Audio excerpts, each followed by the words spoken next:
I felt like a Spanish, like a Puerto Rican in this hair. Welcome to Dadalogues, episode 3. Here we go. Man, it's been a week. Yeah, dude, for real. Yeah. Cheers to keeping it going. Salute, my friend. Got to give Chris here a shout out, man. He's really been pushing this. Oh, dude, I love it, man. It's free therapy. I swear. I should be charging you for my therapy sessions. Yeah, you should. But no, we'll do that off scenes. Are we cracking it? Get this show started. Love it. It's a good sound. So today we're going to it's the middle of the work week for us this week. Yes, sir. So today's we're going to talk a little bit about work-life balance, clocking in, out mentality, some dad mode versus work mode. When life feels like a never-ending routine, man, I tell you what, that one's a routine. Yeah. We'll get into that one. Yeah. And then talk about a little bit of dad life sickness. You know, the chaos of the... yeah. That ball's in your court, Cody. Yeah, your whole house has got it, man. Yep. And this is going to be a fun part, is the career path, what we never saw coming. I want to dig into some of our dreams as a kid and where we ended up at the end of the day. Yeah, I'm curious to pick your mind on that. Yeah. So, all right, man, let's get into it. Again, week 3, getting into this. We've got clocking out, coming home. So it's a good feeling when you leave work. But when you leave work and you come home, do you really leave work at home? I don't. Or do you leave work at work or do you bring it home? I don't. Wish I did. I don't. I'm still trying to master that skill, dude. If you can give me some insight or somebody on the comments, dude, help me, because I am the world's worst about coming home and thinking about what happened today, yesterday. What do I got to do tomorrow? I don't think I shut it off. So, you know, we talked about this before where, like, I'm like a decade in front of you. Mm-hmm. Like, I've got a buddy of mine who's got kids that have grown up, and he's told me this, and he's going to laugh when he hears this, but he's always said, like, he sees me where he was at, like, 10 years, because he had kids when he was in his 20s, where I had kids in my 30s. Mm-hmm. And it's like, I'm in his shadow. So he sees me going through stuff that he's like, man, I remember when I went through that. Absolutely. And he kind of gives me the future, what he goes through. But I say that to say, I was in your shoes where I, like, work was it. I prioritize work all day long. That's what I was raised to know. You know what I mean? It's like, dude, work hard. And then the wife was staying at home with the first kid we had. And so, like, I come home, it's like, I worked all day. I'm paying the bills. I worked all day. I come home. Oh, I lean on that hard. Yeah. And then I forget, you know, like, she's been at home with a kid all day, and you walk in the door and they're like, here you go. And I was like, man, I want to unwind. For sure. Yeah. So, and I had a hard time really clocking out when I got home too. Mm-hmm. I feel like I had to go through a phase of hard knocks to really learn that lesson. Mm-hmm. What would you, just to elaborate further, would you have a time or a situation that reality checked you so to change you? So if you go into, like, if you work for a big company, think about somebody that's not there anymore. Is there a job posting? Okay. Then look at the funeral home. Which ones came first? Yeah, no. So, yeah, no, I can speak on my time in my previous job where it was like, look, dude, you know, you walk out today or you die today and they'll have somebody, you know, carrying your wrenches tomorrow. And that was always the joke there. And I've been in automotive. And, you know, it's like companies like, you know, I talked to a person the other day. They're talking about when tragedy strikes, you've got like a tornado that hit our town. And like these plants, like you see like an automotive company come bringing in, I don't remember which companies, you know, like the Hondas and the Mercedes, you know, we've got all these big plants in Alabama. It's like they go rolling in with their trucks to get the power going, right? Like these machines have got to start moving. I don't care that your house is leveled and half of your neighborhood's out of power. Yeah, man. Business world don't stop. It's so expensive. Downtime is so expensive. Minutes cost thousands of dollars. Yes, hundreds of thousands of dollars. Yeah. So for a company to be, it's cheaper for a company to truck in generators. And hey, if you can come to work, come to work. Right. And then me and you are sitting at our house, and it's like we walk into the bathroom and flip on the light switch, and oh yeah, the power's off. Yeah. You don't ever think on the big scale of things. So and then you got your company. They give you what, 2 to 3 weeks if you're young and you're just getting started. You get 40 hours of vacation a year if you're lucky. So you get 40 hours, 2 weeks out of the 52 weeks. So you give them 50, you get 2. Sure. It's So a trade-off. if you're sick, you're tired. Hey, I need to go run some errands. You got to take off work. Yeah. You got 10 working days to do that. And that's kind of the running joke is like you save your sick days for when you're well. Right. You know what I mean? You go to work sick and then you take your sick days when you're well. Right. And I see a lot of guys that, as a manager, I see people that burn through them. And one of the guys is like, yeah, I earned those, that paid time off, or, we get some different type of time off where it's like an unpaid time off. You're like, yeah, I've earned that. And then the old man in me is like, yeah, but you're gonna need those hours. You got 3 months, and you've got like 2 days worth. Them, dude. And it's like something's gonna happen. You're gonna get sick, or and Mondays and Fridays, dude. That's the time, dude. You get the 3-day weekend. Yep. Mm-hmm. See, and then the more invested I get, it's more like punishment to take off work. Yeah, no, I feel a lot of the guilt on taking off of work. Even like right now, I'm way past due for an eye appointment. I don't wear glasses for looks. They're for a reason, and right now they're not serving their purpose. But it's like, do I do my family and myself a justice on making that day, or do I put my nose on the grindstone? I just power through with a blurry vision. Right. But no, on the work life thing, man, it's is when do you check out? And I'm about to be 30. You're 10 years ahead of me. It's got to get better with age. I think it does. It's like I said, you learn it because because you're young and you're hustling. Right. That's the thing is hustle while you can. Well, then you feel like obligated. Like I get somebody that wants to call me. Hey, it's 6:00. I'm at home. There's a second shift that's working, and they need something. Yeah.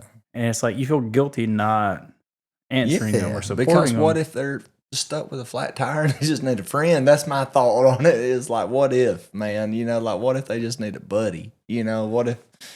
But those are the easy ones. Their dog died. Right. The hardest part is when you have like a shitty day at work. Yeah. And you come home, your family gets that bad side of you, right? And that's where I started learning. It's not fair to them for you to be an ass because you're exhausted. With that hard lately. I have struggled with that hard very recently. Is what does my employees deserve? What does my family deserve? And here we are. Right. And what I've learned is when you're in a shitty situation, which one's going to be there for you, right? But we're so, we spend more time at work than we do at home. Yeah, you do. And if I feel guilty because it's like I spend, my kids get time with like their teachers and the daycare. And then they come home and it's like the hustle of, this who's cook. raising them? Yeah. I get the end of the day when kids are like the worst. Yeah. Yeah. But they also get the worst of us. Fair. Right. We're coming home. We're tired. They're tired. We're all grumpy. We understand it. We can acknowledge it. They can't because they have no clue. Right. So that's a teeter-totter. So I think it's a lot of that. You start digesting that and the guilt. You start going through the guilt, or you get going through the awareness. I guess is a good way to look at it. It's like, I think I'm going to leave this here. And I think that's once you start learning that, and I really don't know if it's not really learned, it's a absorbed talent. I don't know what you would call it, but at some point it's like, okay, I'm leaving it. It'll be there tomorrow. Cody? I don't know. Let's put a title on it. Let's take 5 silent seconds. It's that balance that you've got to learn it. You acquire it in somewhere. You absorb it, right? It's like beer. Like when you first drink a beer, it's nasty, but then it's like, hey, this is nasty. When you first drink it. I disagree, brother. I do disagree. I'll take a sip on that. I like the first sip and I like the last one too. Right. Maybe it's because I started off with like the crap beer, the Red Dog, when Red Dog made beer. Oh man, I don't like $10 a case. Yeah, I don't recall the Red Dog. I do recall though, me and my cousin finding the Harley Davidson Budweiser in the old chicken house that we weren't supposed to be in, and it was a hot summer day. Yeah, no, that was a good old time. But yeah, so I think it's a learned talent. I think you get numb to it. That's my interpretation. 10 years younger than you. I think you get numb to it, and I think it just becomes one of those things that you put a lot of thought into at a younger age, and then you got older, and you realize, they'll get it, and you don't think about it much. Right. That's what I think. That or our old ladies scream at us enough we finally start, they mold us, and we don't realize how much they mold us over the years, and maybe it takes a few years for them to mold us. Maybe so. But at the same time, you still you're getting numb to that. I'd rather hear my boss bitch at me when I get to work tomorrow than my wife when I get home. Yeah. No. Yeah. Fair point. Yeah. No, that is fair. And dad mode versus work mode, does it really change for you? Like, how do you treat your employees versus how you treat your kids? Because I struggle a lot on that because I expect more from my children than I do from my employees. Just because I kind of think, you're from me, you know how I operate, and my employee, they might be a month into the job and they don't necessarily know my ins and outs. But my oldest boy especially is. Look, man, you've been around for a while. You know what makes me go, and you know what makes me stop. Well, yeah, it's hard because it's like, and the key word you just use was expectation. Yeah, right. No, I love that, man, and I'm so glad that you've instilled that into me during our friendship. Is you correct me if I'm wrong. Expectations are a result, or emotions are a result of expectations. Yep. I use that with my customers. I use it with my employees. I use it all around, man. It's true. It really is. It's a game changer for how you process 100%. things. 100%. Right? So if you expect your kids to behave a certain way and they do, you don't get pissed about it. Fair. Same way with your employee. Hey, this is a new guy. I expect him to kind of do this. Yeah. All right. But then I've started learning, like especially with employees, and you've learned it's like, man, are you really doing them a service? And I was reading a book and it talks about the guy was a Navy SEAL instructor for buds, and he's soft and he let people go because he's like, hey, they're putting the effort, they're trying hard enough, they're doing just enough to get through, but they're bringing the team down. But hey, they were able to make it. Mm-hmm. And then you fast forward in 5 years, and he's in a battle with you in the Middle East. Oh. It's like him just barely getting by then resulted in a poor performer when you need them the most. Mm-hmm. Right? I know what book you're speaking of. I love the book.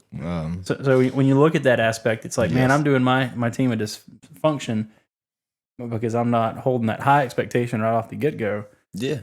Yeah. No, and I watched a Netflix series. I don't know if it's Netflix. I could be completely wrong.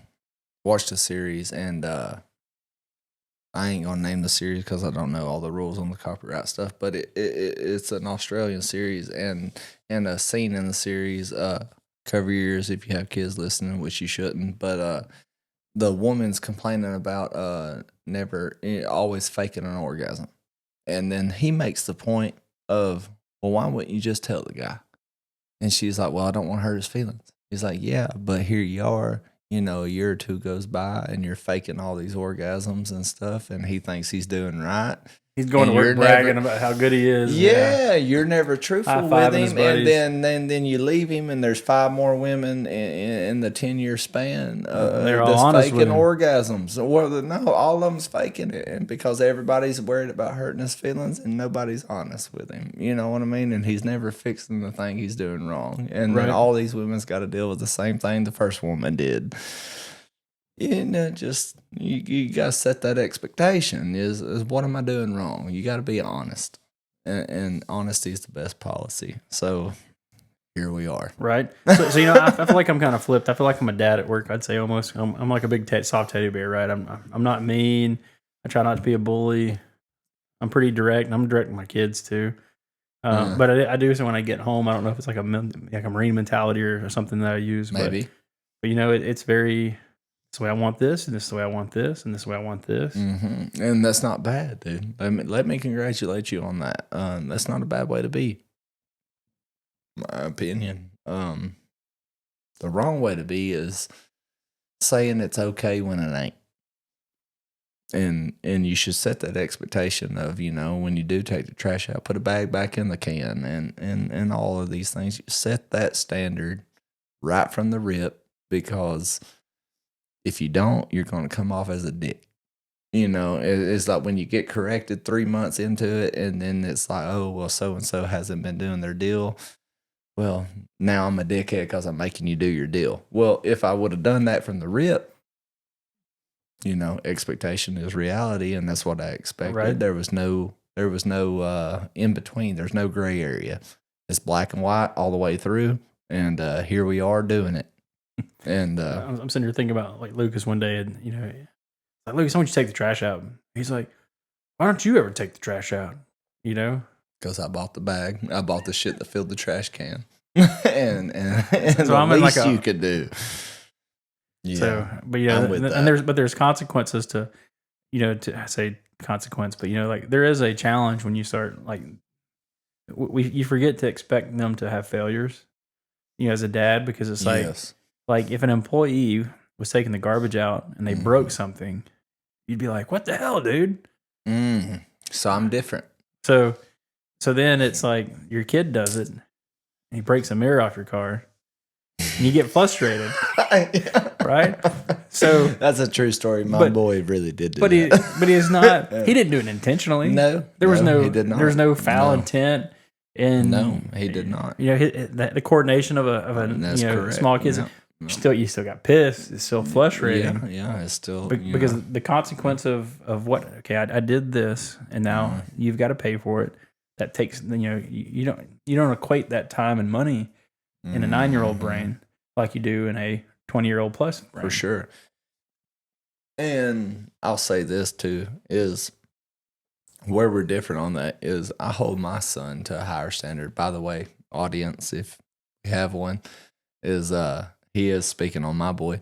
Broke the mirror off my wife's car, taking the trash out, running back, most likely because he's scared of the dark, and which is whatever. But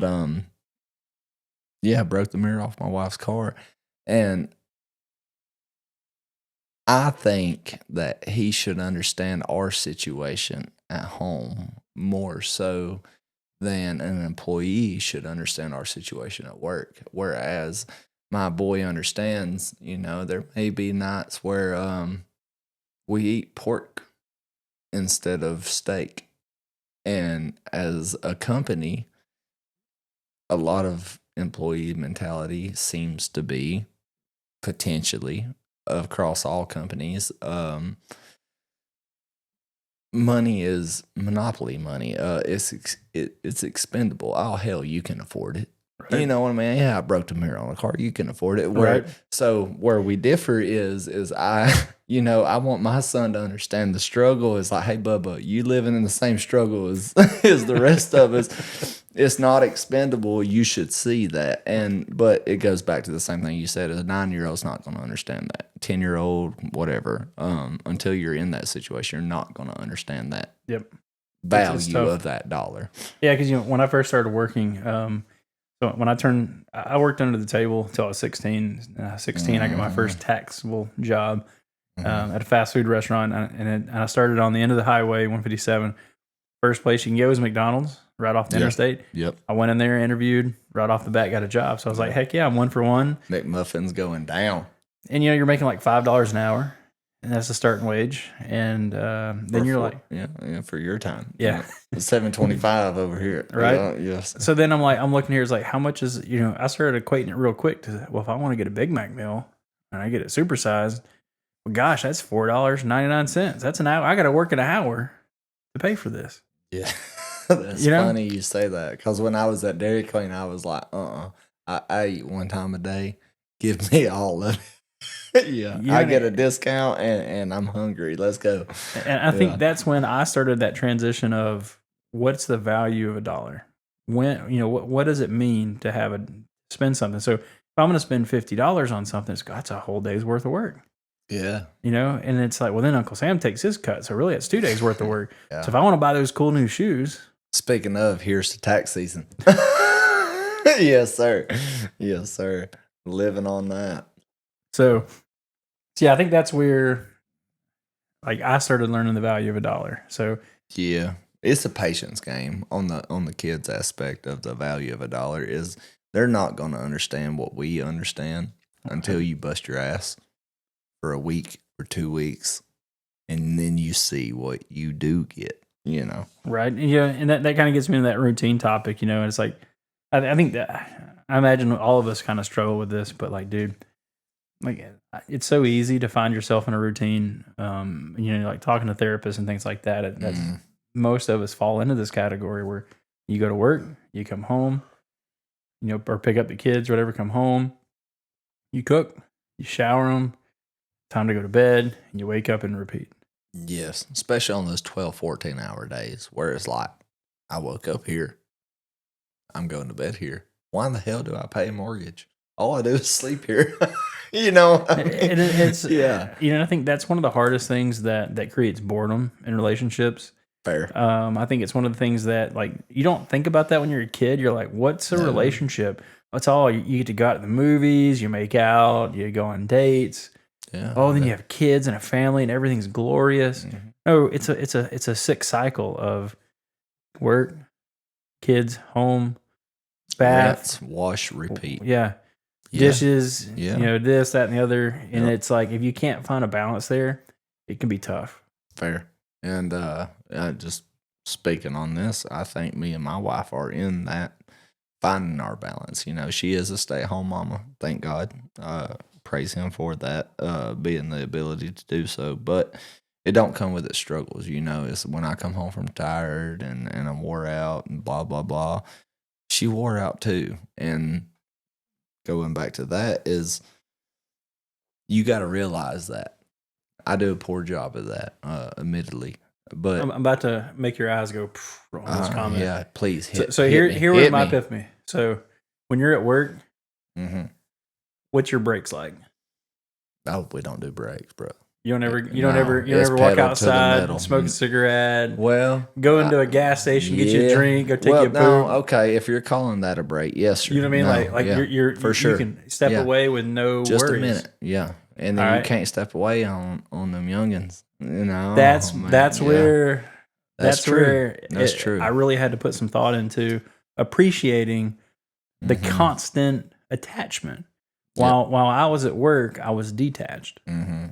Hey, if I want to go out and look at the eclipse in the sky, I could do it. Mm-hmm. If I wanted to go take a break and go to the vending machine or I might go to the be bathroom. an hour north right in here stressed, and I might be 2 hours east here stressed in this completely different environment. I can be like, you know what, life ain't too bad here at this gas station. But with a kid, if you turn your head for a second. Yeah, it's the same porch, it's the same living room. Right? So they're going to appreciate me and give them some credit on this. But no, that is something that took me a minute to understand. Shout out to them mamas. Yeah, Shout out to them. I didn't appreciate the amount of attachment syndrome. I don't know what you want to call it, but the attachment where you're almost... they're glued to your hip. Yeah, you're shackled to them. Yeah. And there's a consequence for not paying attention, right? Hey, if I turn my head, he could walk on the road. If I turn my head, he could go touch something that's hot. Or he could go eat something he doesn't need to eat, right? There's these consequences that create stress, right? So it'd be like a mountain climber having to constantly have his foot or his hand on the wall, right? That's exhausting in its own mindset of the fear of failure, right? Yep. So while we're at work, that fear of failure doesn't exist. Except for hey, don't want to create an argument, but yes, no, I 100% agree with what you're saying. So I think that's where I took that, and then the way I fixed that was I told, go to work, get your ass to work. Yeah, and that's the man's get out of jail free card. That is the working man's get out. I bust my butt 60 hours a week. I do this, I do that. That's enough. But like you mentioned, first or second episode is, that is the bare minimum. You bust your ass, you pay the bills, and that's what you're expected to do by God or, by Southern belief. That's the minimum. What I should do is come home, clear my head, get ready for second shift. Yeah. You know what I mean? That's what it is. And I fail at that, admittedly so. I fail at that a lot. It's easy to come home and get on Facebook Reels, which I am strongly addicted to. I know, right? That's an escape, right? That's for me. That's an escape. Dude. It's easy to get your wife to make you a plate, and my wife does. Bless her heart, dude. She makes my plate, and we live a little old school. Whether it be for her liking or my liking, more likely than mine, she makes my plate, and that's like her way of saying I love you. Yeah, right? it is. And here I am on my Facebook Reels, just scrolling mindlessly while the kids are ranting and raving and raising hell, and she's cooking dinner and this and that. I work to punch the second clock. You know, what kind of weak shit are you to only put in 12 hours? You know what I mean? And that's a struggle. And that is, I know I'm getting off into some probably tangents on the, but you know, I have to say this: there's no real right way to be a dad. No, there's a million wrong ways, but there is no one right. And there's no way. I can't tell anyone. I can't say that. Yeah, I can't tell you that you're doing something wrong or doing something that's not the best way to do it. Yeah. Because every family's different. Every 100%. Personality is different. What works for one wife doesn't work for all wives. What one kid needs is not what every kid needs. So there's really no right way to parent. No. Other than, do you provide? And are you there for them? Like, if you can do those things, that's all you can be as a dad. And if your kid turns out to be a shitty kid or a shitty adult when he gets older, he's probably destined to be that way. As long as you cross your boxes. Statistically, man, it's like we have no idea, man. Like it's a gamble, and there's no guarantee that even if you do all the right things, that your kids are going to be good. No, and I think that's what as a dad you feel like. Are you a failure if you make especially in the Southern mindset? I keep saying the Southern thing, but you know it's a different world down here. Is if your kid's shit, your daddy must have been shit too. Yep, not necessarily. My dad was a bank robber. I have no intent on robbing a bank. Yeah, fair point. I've got more money than he's ever had in his life. Yeah. Never had to rob one. Never had to rob a bank. No. I got more money than he's got when he robbed the bank. Yeah, you just put the effort in, and no knocks on him, but it's and going to that is, you know, with my son is my dad kind of started his own business. The place he was working at, he was very successful at. He moved up the ranks. He didn't even have a diploma. He didn't have a GED. He got a 12-year certificate. But the place he was working at, in the town we live in, is, you know, I guess is a successful business. And he was the lead man in that. You know, worked night shift for 15 years and this and that. And similar to me is he was not educated, quote unquote, but he busted his ass and he was smart at what he did and he played his cards right and he made a decent living, and that didn't necessarily work out, so he became his own contractor, and that allowed him to teach me a lot of things. Going back to our last podcast or first one, whichever, I worked with him a lot and that helped me out. So I don't necessarily have that opportunity to teach my boys that. But it does not necessarily mean that I don't have the opportunity to teach them to be good men. Right. They are given the opportunity. It maybe is not as much as I was, but, you know, the situations arise and the situations present themselves, and I try to instill them. So if y'all hold on to that, boys, if y'all are watching this 10 years from now. Lucas has been like, Dad, can I watch it? Can I watch it? I was like, I don't know, buddy. I don't know how much my boy paid attention. I really don't. Point being is, though, the maturity of understanding what we're talking about. You know, yes, there's life experiences you have to go through. You do. You got to suffer to appreciate the good. There's no light without dark. There's no dark without light. You got to have good to have bad. You got to have kids understand what it's like to be a dad. You have to. And that's why this podcast ain't for children. And here we are. So, I'm sitting here thinking, it's like, man, I know I threw my dad under the bus a minute ago, but my dad passed away a couple years ago, and sometimes I wonder, like, this is almost like my way of like coping with it. Free therapy, brother. It is, right? It is, dude. If we don't get one view, what are we doing? So We're sitting here just shooting the shit. And I'm going to feel better after this, and you probably will too. And we'll go home. it's a good way to get it out. Yeah, man, we'll make it to the weekend. We'll do another one. And that's what this is for. Just personally speaking myself, click this pen under the table. I'm not in it for anything other than just the joy of doing it. And I didn't know if I would enjoy doing this, but I do. Free therapy, right? And if you get it, you get it. I keep saying right. My wife's like, every time I say right, like she's giving me some corrections. Yeah. Oh yeah. I keep having repeat words. I got to change, but yeah, it's been kind of like a therapy. It's a good way to escape, good way to talk about things. And I always say, you're never dead until somebody quits using your name. That's good. You know what I mean? Oh, damn, Cody. That's deep, dude. That's heavy. So, it's right. That's it's heavy. like you can think of a few presidents, like their names come up a lot, right? Like Lincoln, right? It pops up right up. Yeah. I say a president, Washington, all right? Slave owner. Yeah. Yeah. Name your fourth grandparent. Nah, I couldn't tell you. He's dead. He's gone. No. Nobody says his name. Didn't Nobody do talks shit for about nothing. it. His picture's not on the wall anymore. Nobody. Right? Our kids Yeah. and maybe our grandparents will know, our grandkids will know who we are, but after that, we're done. Yeah, man. So, like in my line of work, construction is, I would say construction has been my main source of income my whole life.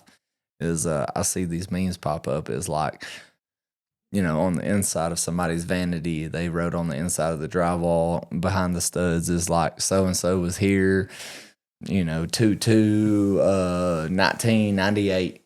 And then I tear that shower out and I'm like, here's to you, man. At 1998, you know what I mean? I was like, I'm feeling you, bud. And I see the 2 Budweiser cans at the bottom. It's like, here we are. We replaced my floors. The last house we had was our starter house, and we did the floors in it. And then the people that bought it after us, they redid the floors. And like when they pull the floor up, they're gonna see like Cam Newton, was the quarterback, Auburn, Big War Eagles. The people that buried the little That's skeleton. A history book.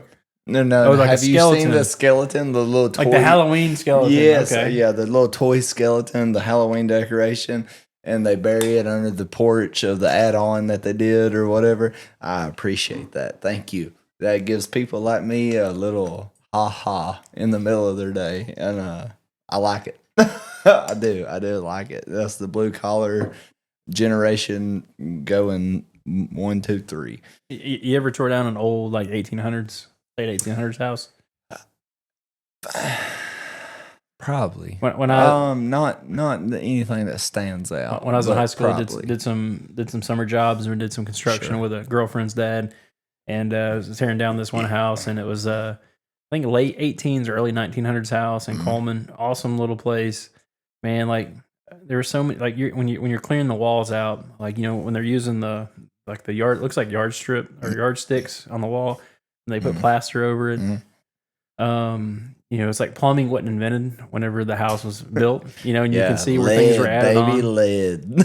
There was one room that I had I bought every kind of stripper I could get. Airplane stripper, automotive stripper, furniture stripper. Nothing would take this green damn paint off. I guess when it was at the 60s, 50s or 60s, when that time frame came, there was like this green. Maybe so. I had to run a house with the green appliances and green. I would have you tore any bathtubs out with the green? I've tore blue, pink. It's like the blue or the green. Yeah. Blue, pink, green. Yeah, all of them. Yeah. But like you see all these different changes across the ages of when, we had to wind up planing that room. We couldn't get the paint off. We had to wind up taking a planer to it because there was like really good wood under it. Oh, okay. So they painted the wood lap. It was wood lap. It was like shit lap. Yep. Gotcha. But like redoing something like 15-foot, 14-foot ceilings with plaster walls, and like you start tearing stuff down, and you find like these little medicine bottles and dead squirrels in the behind there. Dude, yeah, it's like what the hell did that squirrel go through to get stuck in a end wall. up here?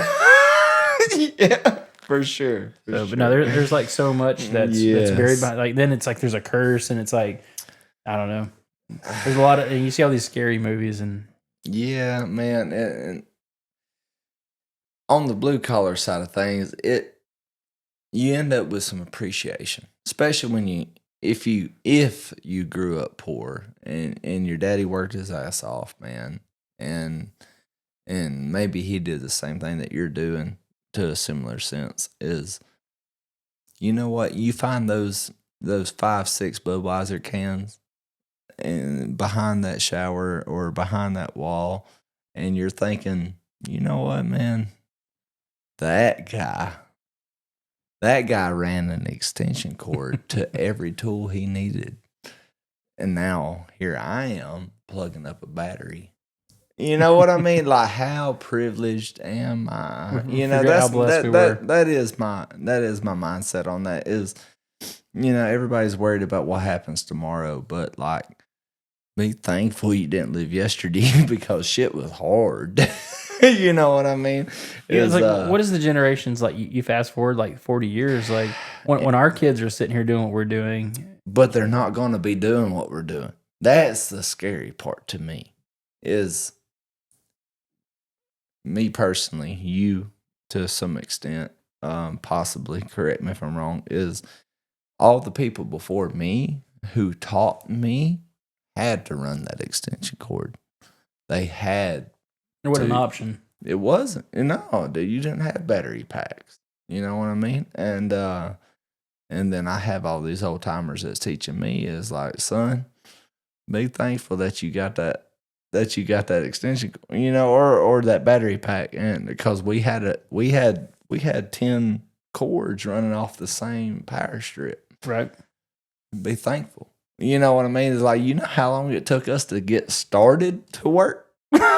It's like y'all could show up and y'all just plug and play. One of the tools in my dad's toolbox was one of those speed. Yeah, no, what it's called. It's got the little thing. It's like a speed driver or something like that, right? No. Bit, hand bit. Eat me up. Eat me alive. I know what you're talking about. Yeah, they had like power drills. You'd sit here and crank this thing and drive it what down. You gonna drill one hole? It's gonna take you 10 minutes. One hole. And here we are bitching because we're at hour 7 and we got to get home. You know what I mean, to honey, and we're sitting here plugging them at 10 to 1. You know, who are we? Speaking of not coming home, I'm gonna pick your brain. Which kind of dad are you when it comes to when the kids are sick? No sympathy. But I will admit that I am the dad that gets dad flu. When I am sick, I would appreciate it if the world revolved around me for 2 days or however long it is. Spoon feed me. But you earn that as a dad. I don't know. It's a good. I see the wives were like, "But I earn this as a mom too." You don't see. That's where I'm like, mamas are tough, Bubba. We don't give them enough credit. No, we do not. No, mamas are tough. It's like, hey, I'm sick. I'm on the couch. I'm in the bed. You take care of everything. Yes. Whenever you're sick, hey, did you get the laundry done?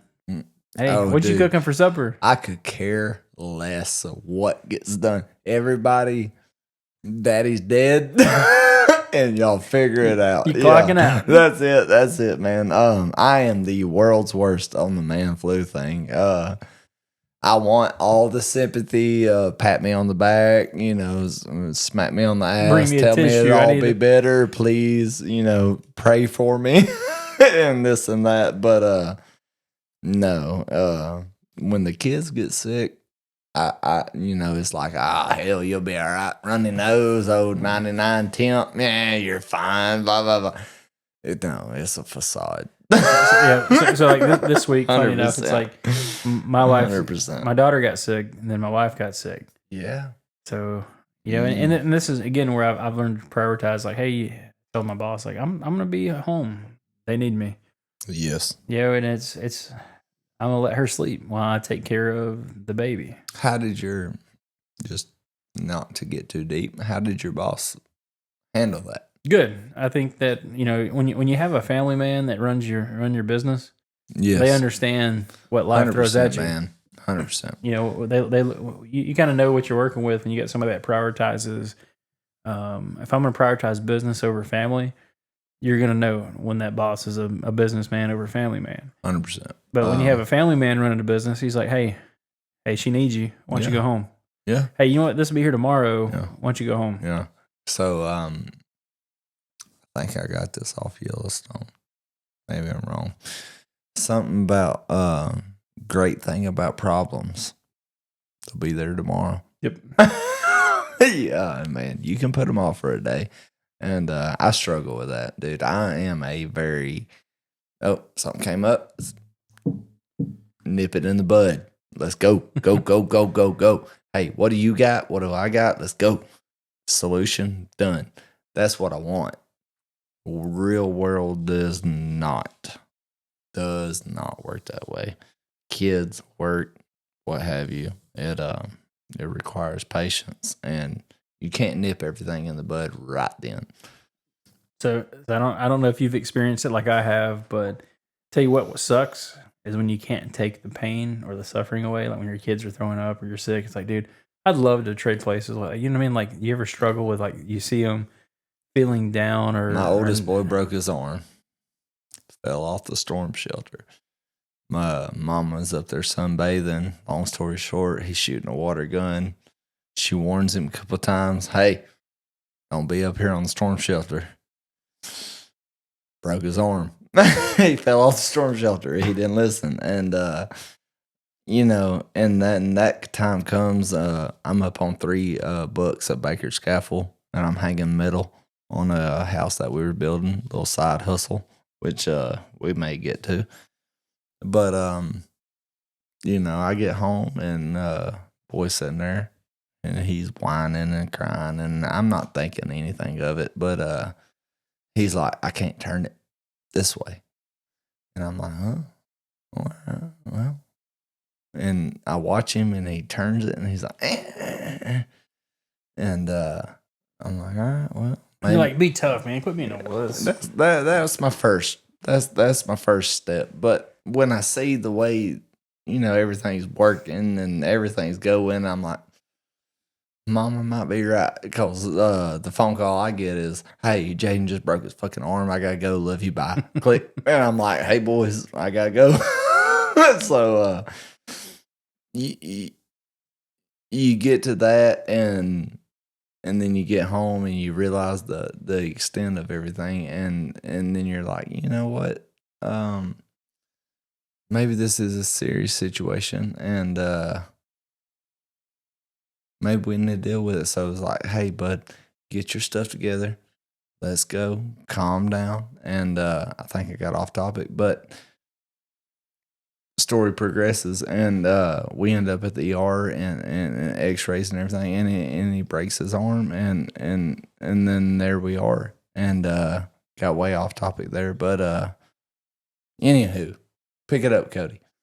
Like, I see where I felt shitty. Lucas, we were playing basketball, and over Thanksgiving break, he jumps off the couch, lands on his foot. I hear crying. I'm like, oh, who's hurt Lucas now? So I'm like, come here. I look at it. Don't see any swelling. Don't see any bruising. Like, quit being a pussy. Like, that's really what comes to mind. It's like, I'm over here. Like, the expectation is like, your expectation when you have a son is like, the son is going to be strong, great at sports, be everything that you weren't, and it's really hard. That's a hard expectation to have for your kid. Teach them everything that you wasn't. I want to be good at everything like I am, be perfect and better. Yep. But anyway, so he cries a lot. He's softer, but hell, maybe I was too. I don't know. But when I look at it, it's like, dude, it's like, your foot's fine. You don't have any symptoms of anything that's major. Yeah, no swelling, nothing. We go to basketball practice. Hey, just take it easy. Basketball game. He gave it all he got. He was like, Coach, put me in. Like, he's running on his tiptoe. Well, he's still complaining about it hurting. You'd touch it and he'd cry, or not really cry, but he was like, oh, that hurts. Yeah. So we go to, he went to the ER, or not ER, but the urgent care x-rayed, everything's fine.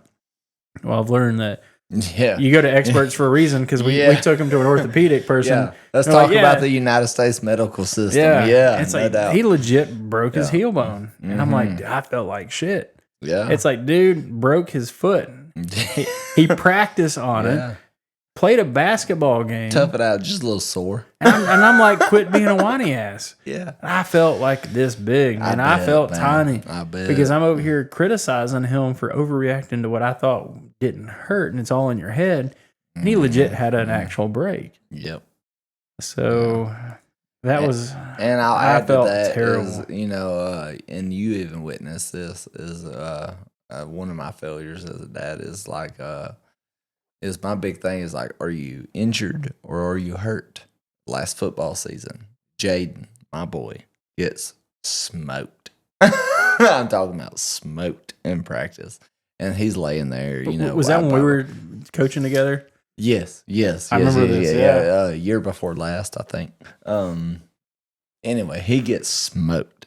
And he's we're all like paranoid at this point when he's laying there because he's like one of our star players. Yeah, no, he's good, and he could be better if he put the work in. And I hope he hears that because, you got to put the work in. But anyway, besides the point is, he's laying there just withering in pain and just blah blah blah blah blah. And of course, as a dad, I'm like, look, dude, you injured or you hurt? And he's just blah blah blah blah blah. Because it was in like a collarbone, right? Like that's an area that's suspect for kids. He got popped a little bit, and I was one of the last coaches or dads that showed up to it, and immediately I'm reaching up under the pads and I'm just raking on that collarbone. I remember because you'll get a response if there's really an injury. Well, you know what I mean. Look, dude, if it's broke, you're gonna scream, and then I know what to do after that. It's like, let's strip them pads off. Let's get you to the ambulance or ER or whatever. And dude, you can't acknowledge every pain. And you blow it out of proportion when you're a kid. I remember, like limping around thinking whenever my knee was all blowed out, like, oh yeah, I can justify being on crutches. I'll get some attention on crutches. That particular time, though, is like, hey, I reach up and I feel that collarbone and he's not changing. I'm thinking, hey, dude, he's fine. Get up. I'm like, look, if I can yank on it and it ain't moving and you ain't yelling, you good.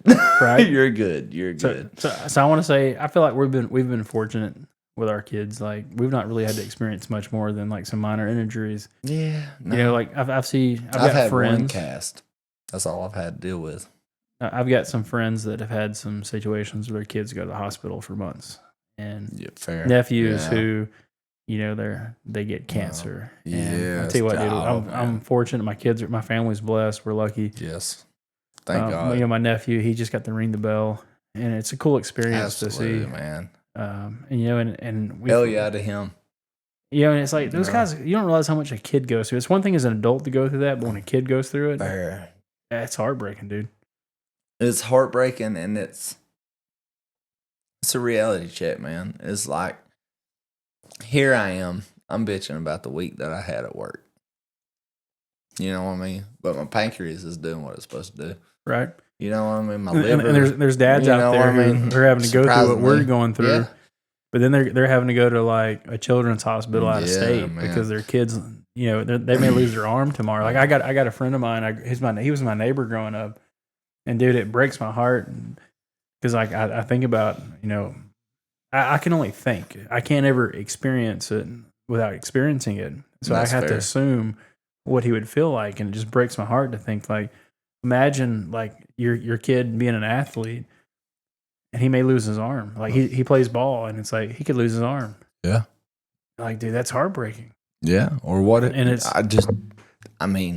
God forbid, I'm the worst case scenario thinker. That's who I am. You know what I mean? I'm like, if A happened, B could have happened. Let's stress about B. You know what I mean? My boy, a couple years ago, had traces of blood in his urine. That being said, we have a fellow classmate that also had kind of dealing with the same thing. Yeah. And they're going through all this stress and stuff. And I follow it on Facebook, which is whatever, We're not very close, but point being is I sympathize with it, and they chalk it up to, on my side of things, is my boy. He's growing quick. It's normal for a boy to have blood in his urine and this and that. But very first thing I asked the doctor, I'm like, hey, bud, where are we at with that C word? You know what I mean? I lost my granddaddy. Kidney problems. Every time you go to the doctor, dude, you Google your symptoms, you're having cancer. I lost my best friend. I have his ashes in my arm in a tattoo right here. I've lost my grandfather to cancer.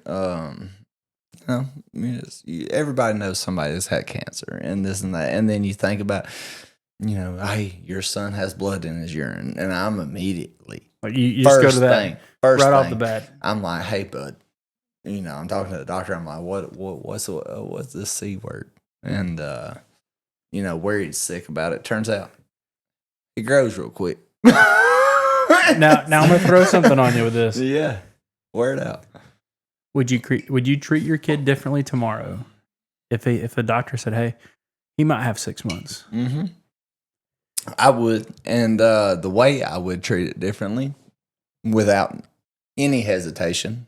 I'm making hesitation, but I want my viewers to understand and our viewers to understand is I would treat it differently, but I would explain it more. That's the only difference. So watching and listening to people I've seen like on Facebook and friends that have like kids with these issues, mm-hmm. I've had some like self-reflection. It's like I've had a lot of guilt with like, why don't I treat my kid this way? Mm. You know what I mean? Like, why don't because we're not promised tomorrow. That's true. And I have this memory of losing my cousin when I was a little kid. Back in the 90s, he went out he was played in the road and got hit by a car. And he's like 3. He was I don't know if he's 3 years old. And it's like gone short, just like that. It's like Kinley gone tomorrow. It's fair. Like do you keep there's is it Garth Brooks like Live Like You're Dying? Is that the right song? Maybe one of those. Maybe so. Yeah, but I know what you're talking about. It's like if you think about it. Oh, heavy, Cody. Now I'm getting deep. Cody. It's like, yeah, man. Your kids could be gone tomorrow. They could. It could be 6 months. It could be 6 years. School it could be 60 years. It's Friday. Hey, everybody's ready for the end of the week. They can get choked on a chicken nugget at school. Who knows? Right? Yeah. Think about it, boys. Think about it. It's like, do you treat them differently today, knowing that tomorrow could be the only day you ever interacted with them? Would you go and do something different tomorrow? And this kind of goes back to our earlier topic. When you come home from work, the mentality's got to be, hey, this might be the last evening I spend with my kid. Hey, Dad, would you play this game with me? Dude, I'm too tired. Because that's what I got as a kid a lot. Damn you, Cody. Whew. Damn you. Damn you.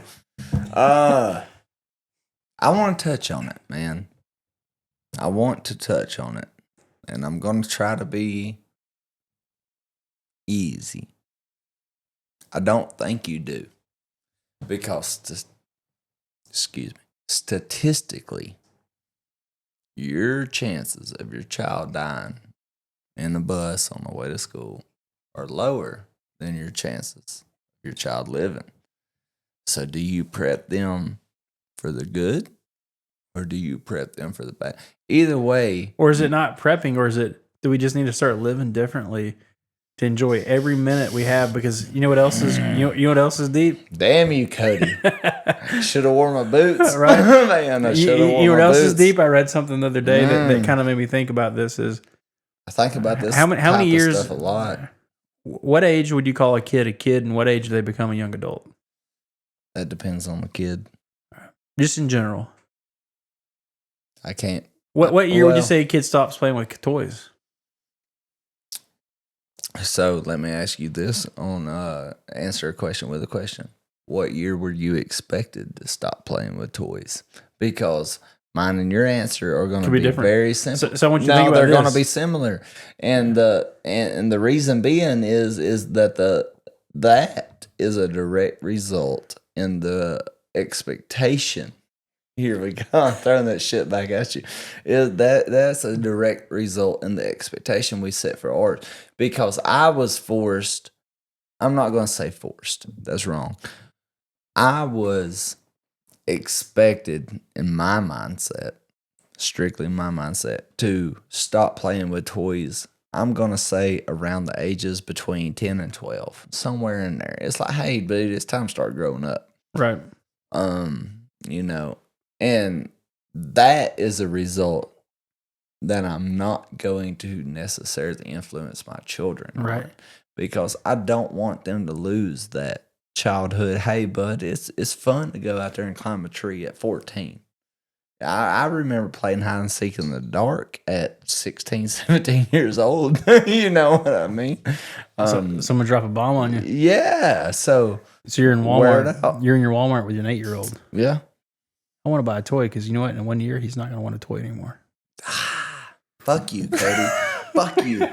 This is what's on my head. This is what's been on my head lately, man, right? and that's fair, dude. And it goes back to the there's no right or wrong, man. It's what are you feeling at the moment, man? So if I can go spend $20 on a case of beer, can I say, hey, you know what? Can you? He's only gonna. I can drink beer for the next 60 years. Sure. But I can't play with a toy, but for another 2 years. Maybe. My 8-year-old's not going to be playing with those for 2 more years. If you're lucky. I got toys that are in the closet. He's not even open yet. I got Legos, man. I love Legos as a kid. I know. Yeah. I got Legos. Yeah. I love Legos. Damn. Hey, Daddy, can I get this Lego? Yeah. Can you enjoy that moment with him as a 9-year-old? Because when he's 11, just like you mentioned, he ain't gonna play with those no more. Yeah, that's a good question for our viewers. Can you? Can you? Right. So it F's with my head a lot, dude. Like now with Kinley, hey, if you want a Barbie doll, I'll buy you a Barbie doll. Hell yeah. But what's that's $8 your gonna second cost me? one though. Because so you've had at 9 years old, to think about you realize that. they're playing video games now. They don't care about playing with don't give a Army damn, men. Dude, I love playing with Army men. I love playing with toys when I was a kid. But you know what? We've grown out of toys faster.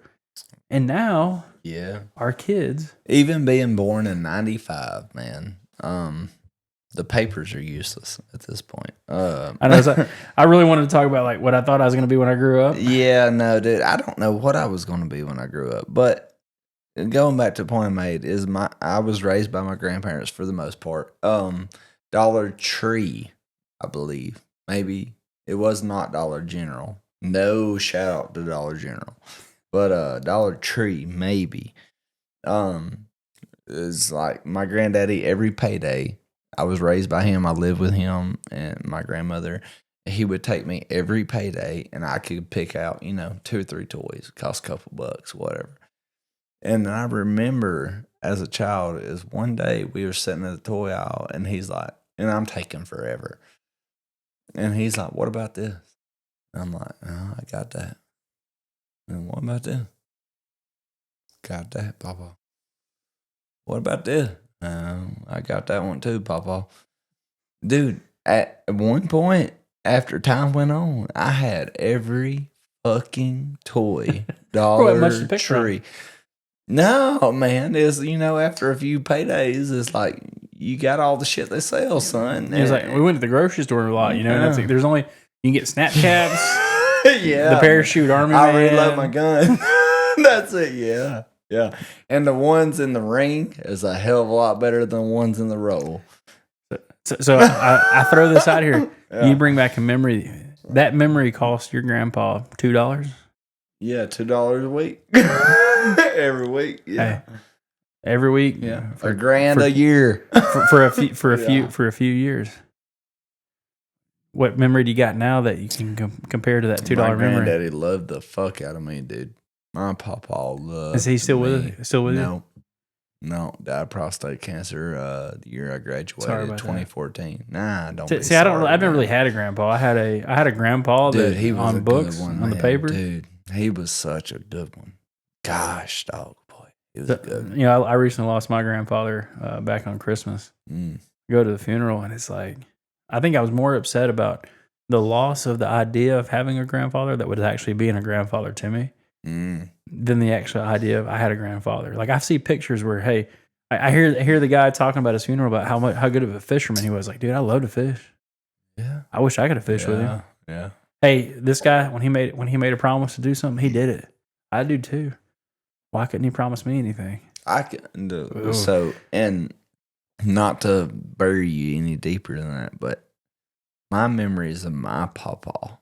And the people that know me will know who I'm talking about. My pawpaw, I could have killed someone and I could have relayed that information to him and I would have had zero sleep lost thinking about who he told.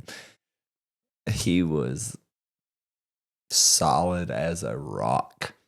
I'm talking about, dude. That's awesome. That was the man. I tell you, he was.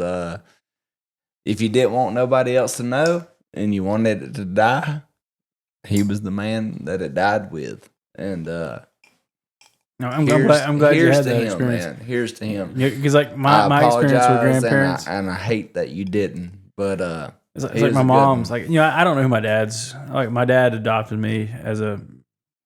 I took his name. He put his name on birth certificate, but he wasn't my biological dad, and I knew that. Yeah. But I was proud of having his name. But I had I finally found who my biological family was, and I reached out to him, and I think that one of them, he's either my dad or my grandpa passed away. But they're all like West Virginia. I don't know who you are. I'm not talking to you. But my mom's side, my mom's mom passed away on Thanksgiving, and her dad passed away on Christmas, and they were shitty parents. Like, I'm just, from what I've been told. Hell, my mom was probably a shitty child. I don't know. Like, I wasn't there. I don't know what they dealt with, but either way it goes, they weren't compatible as kids and parents. And as parents, they weren't compatible because they ended up divorcing, and they have their own problems. But I remember my grandmother came to the same field our kids played on, coach pitch. Like, I remember like the one event, hey, she came to my ball game. Yeah. I remember who my coach was. I remember the team. I remember the people I played with.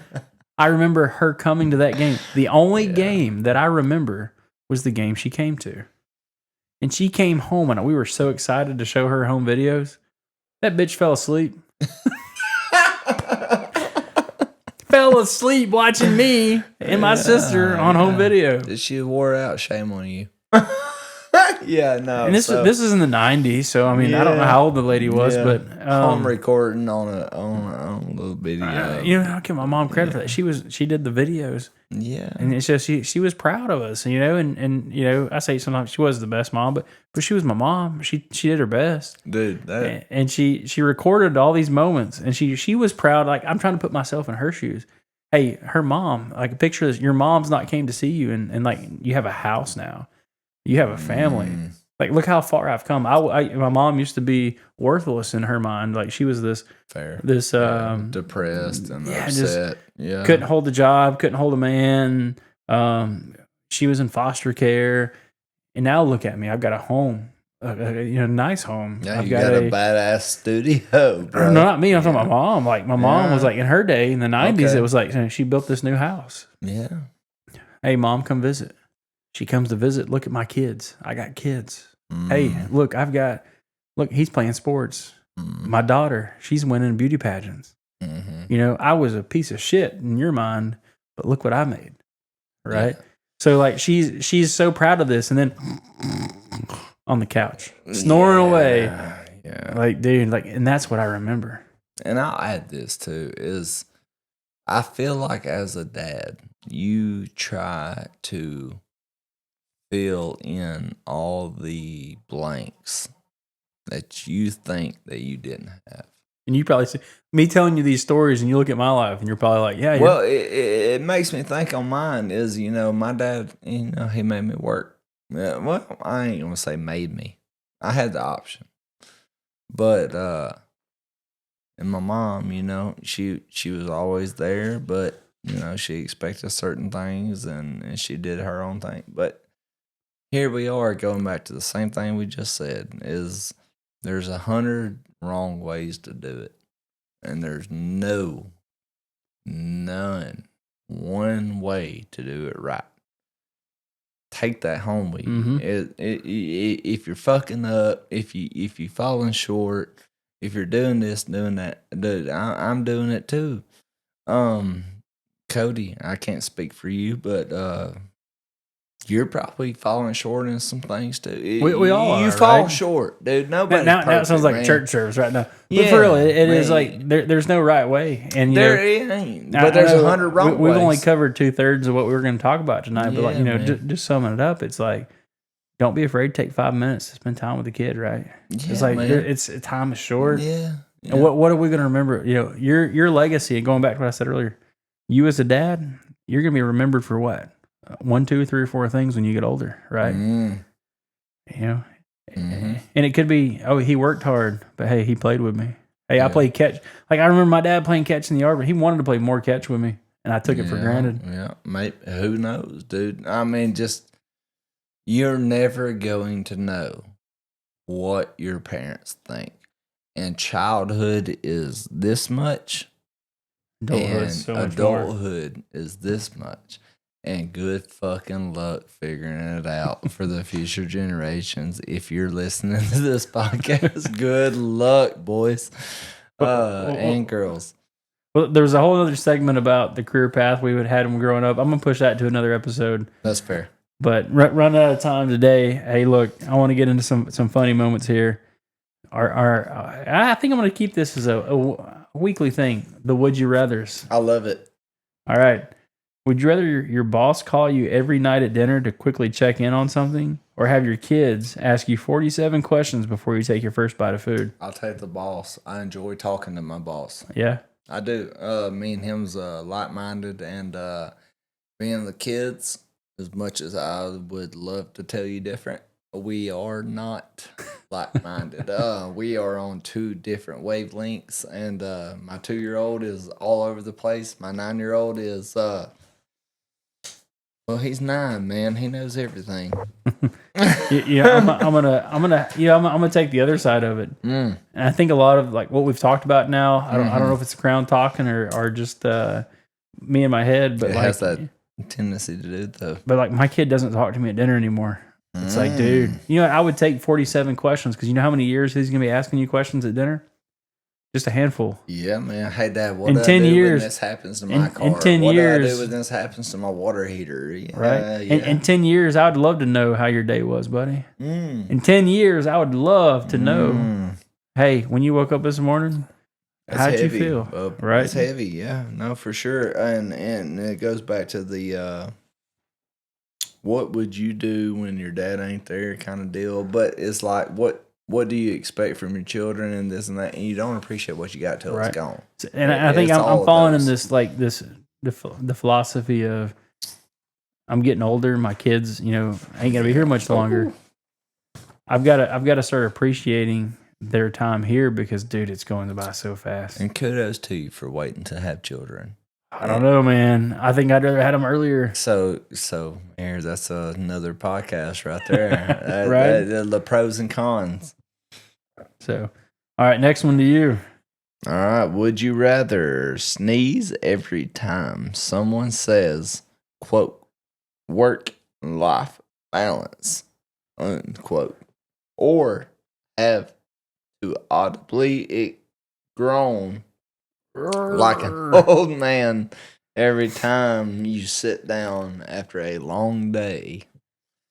But that seems pretty easy. I'm kind of already groaning every time I come home from a long day. Like I work on a concrete floor. It's like I'm on my feet all day. And that's why I say it sounds easy because I did the same thing, and I'm creeping up on 30 in October, so I'll take the sneeze because I'm tired of groaning. Yes, fair. Hey, so that's different mindset right there. Number 3, right to you. Would you rather your toddler be your personal nurse when you're sick? Expect Band-Aids on your forehead and a stethoscope right in your eye, or have your coworker aggressively offer you the essential oil remedies in your office. Oh, have you ever had somebody be like, "Hey, I want you to try this"? Yeah, dude. I look, dude. Personally speaking, good Lord made rocks and salt for a reason, and some of the shit works, man. Blend it up. Hey, we're all about putting it in the dehumidifier, the little bit of peppermint. All right, smelling it up, yeah. Yeah, man. Youngin gets sick, and it works. All right, number 4. Because having that little stethoscope in the eye, or your little baby take care of you, man. You know that short period of time we're talking about? It annoys me. This is where the soft teddy bear comes in. Yeah, that's the age difference because maybe it's personality. It annoys the shit out of me. It's like, look, dude, it's like I don't want my 2-year-old coming to me when I have the flu. Right. We've dealt with the flu all year, and it's like, look, Bubba, in my mind I'm thinking, I love you, but I really wish you would fuck off somewhere. It's like, I don't, you know. And I'm seeing that I treat my daughter differently because you know what makes me feel good? That hug. Ooh, man. I can't tell you the hug doesn't make me feel good. Yeah, because I have a 2-year-old boy. You have a 3-year-old girl. But having either one of them give you a hug, hell, even the older one, if they come up and say, "Daddy, can I give you a hug?" No, and the oldest one, he can eat rocks. it's like, look, I'd love for my oldest one to come give me, you know what I mean? Like you don't realize what kind of magical power a hug has. So. I love the hug, but at the same time, I'm gonna stand by what I said. Is the 9-year-old hug and his little buddy. I don't need that. You know what I mean? I don't need that from you. It's like. So what's that last one, man? On you. Number 4. Would you rather have a stomach bug but still be responsible for wiping your kids' noses every 5 minutes, or have your entire house be sick while you are perfectly fine but trapped in the chaos? I think Answer I'd rather carefully, be Cody. I'd rather be the perfectly fine.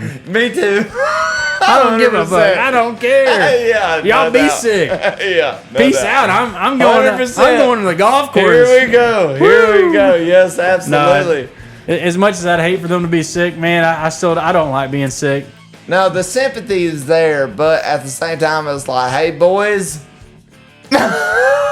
I can be well and take care of you. Yeah. I still got to cook. Yeah, no, man. Yeah. Enjoyed it. Yes, sir. Me as well. Fucking free therapy. Here's to you. We're empty this time. Well, yeah, no doubt. I got a swig left. Appreciate it, big guy. Enjoyed it. Here we go.